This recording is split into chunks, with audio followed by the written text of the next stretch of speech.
Bridge cameras are cameras that fill the niche between the single-lens reflex cameras and the point-and-shoot camera.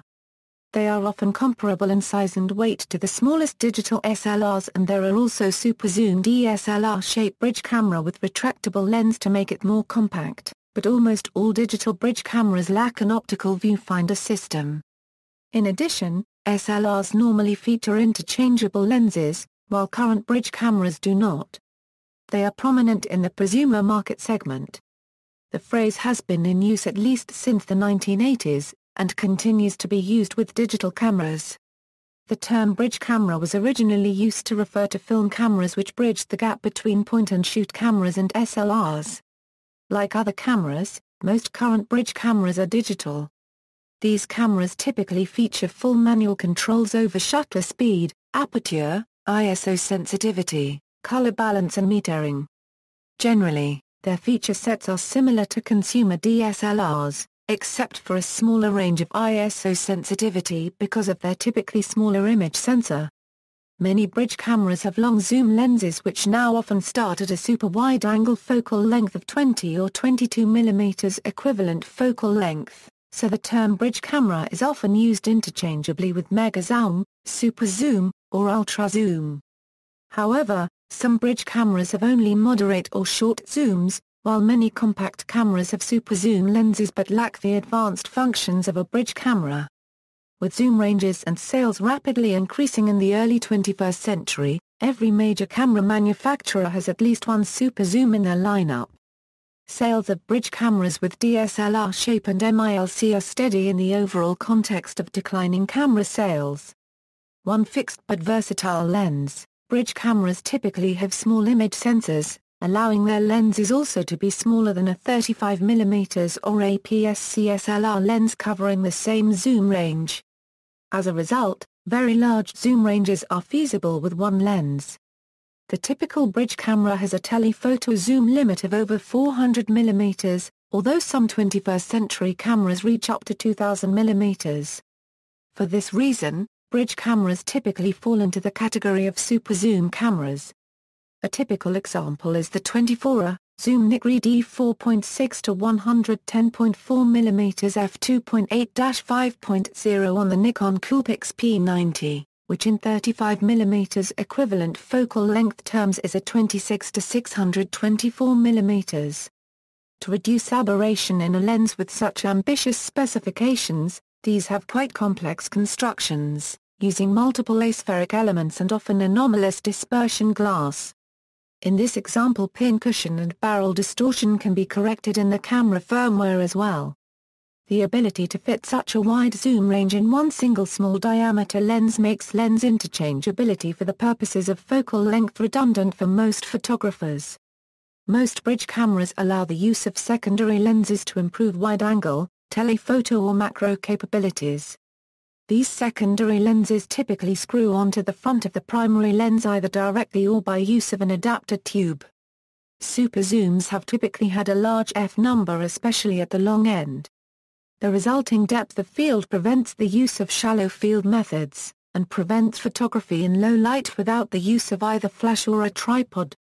Several recent models, however, offer apertures as wide as f/2.8 at the long end. LCDs and EVFs as principal viewfinders. Bridge cameras employ two types of electronic screens as viewfinders, the LCD and the electronic viewfinder. All bridge cameras have an LCD with live preview and usually in addition either an EVF or an optical viewfinder. A high-quality EVF is one of the advanced features that distinguish bridge cameras from consumer compact cameras. All DSLRs, by definition, have a through-the-lens OVF.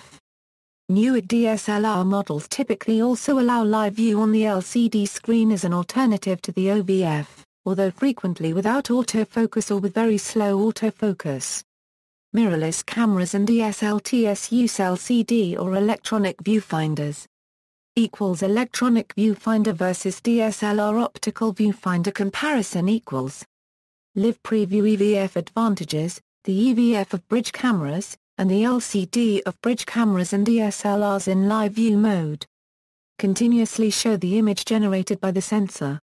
The continuous digitally generated live view has some advantages and disadvantages compared to the optically generated view through the OVF of DSLRs.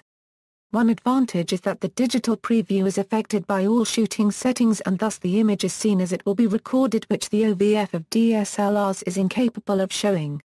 Another advantage is facilitating the framing from difficult angles by making the LCD movable. The LCD and EVF normally show 100% of the image while previewing.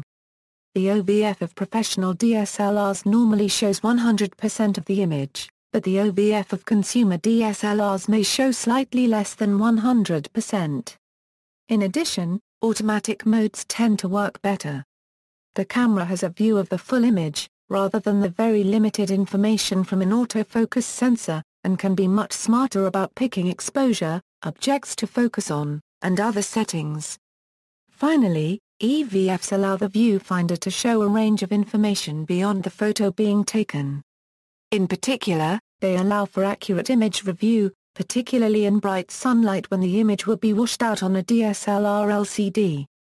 They can overlay a much richer array of focusing aids, levels, camera settings, and other information than a conventional DSLR viewfinder. Live preview EVF disadvantages: the electronic screens of some bridge cameras do not work as well as the OVF of DSLRs in situations of low light. For bridge cameras with EVFs, the LCD screen might be difficult to see and use for framing in bright daylight. Also, especially with older or lower-end cameras, the screen resolution and refresh rate may be limiting compared to the very high resolution and instantaneous refresh provided by an optical path in the OVF of DSLRs. Low resolution impedes some forms of manual focusing, but most modern bridge cameras implement a method called focus zoom, which automatically magnifies a central frame within the screen to allow easier manual focusing. A slow refresh rate means that the image seen on the screen will have a fraction of a second lag or delay from the real scene being photographed. The electronic screens used in modern bridge cameras are gradually improving in their size, resolution, visibility, magnification and refresh rate. Continuous operation of the sensor shortens battery life and raises temperature. A DSLR's sensor only operates when the shutter is open, and the electronic screen is typically off more, causing less battery drain. Large sensor bridge cameras: just as in compact cameras, there is a trend towards larger sensors in bridge cameras too. Sony started the category of 1-inch sensor-equipped bridge cameras in late 2013 with the release of the Sony RX10. In 2014, Panasonic followed this with the FZ1000, which has a larger zoom range, up to 400 mm equivalent. In contrast with the RX10's constant f/2.8 widest aperture ZEISS lens, the Panasonic FZ1000 has a variable f/2.8 to f/4 Leica creation. In terms of image quality, these cameras are in the same ballpark as Canon's DSLRs, and similarly priced. Examples. Market: in late 2012, Tekada wrote that while the general compact camera market was on a downturn, the DSLR-like bridge camera market was continuing well. In 2014, Canet mentioned that for the last couple of years, Fujifilm focused on producing rugged compact cameras and bridge cameras as those segments continue to show strong sales. As of mid-2014, all major camera manufacturers have at least one DSLR-shaped superzoom bridge camera with 50x magnification or higher, except LG and Pentax, which both have bridge DSLR-shaped superzoom camera with lower magnification. Low-end mirrorless interchangeable lens cameras offer an alternative to bridge cameras. They feature a large sensor, as on a DSLR, and an interchangeable lens, but no mirror, and hence no through-the-lens optical viewfinder. Some mirrorless system cameras share a compact size and electronic viewfinder with bridge cameras, and some models offer image quality as good as DSLR cameras. However, superzoom options for mirrorless cameras are still limited, especially in terms of very long focal lengths. It is generally more difficult to design superzoom lenses with good image quality for large sensors, and hence the zoom range of DSLR and mirrorless lenses is more limited than the 50x and above class of bridge cameras. DSLRs and mirrorless cameras therefore require changing lenses to reach the same versatility as superzoom bridge cameras. References